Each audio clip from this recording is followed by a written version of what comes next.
Welcome to the Slop Temple. We pray this video helps. In this video, I will show you how to make a clay burger. First, gather your materials. You'll need various colors of polymer clay, like brown for the patty, tan for the buns, and green, red, and yellow for toppings. Also, have some basic sculpting tools and a small rolling pin ready.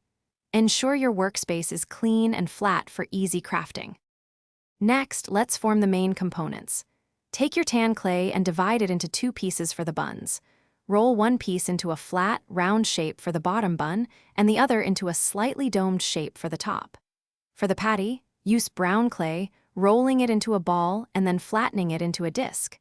You can use a toothpick or a toothbrush to add texture to the patty, making it look more realistic. Now, let's add some delicious toppings. For the lettuce, flatten green clay very thinly and create wavy edges. Shape red clay into small, thin circles for tomato slices. Take yellow clay and flatten it, then cut out a square shape for the cheese. You can also make tiny white clay dots for sesame seeds on the top bun. Finally, it's time to assemble your masterpiece.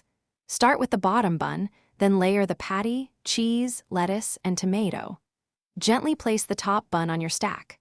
Once assembled, bake your clay burger according to the specific instructions for your type of polymer clay, usually around 275 degrees Fahrenheit for about 15 minutes.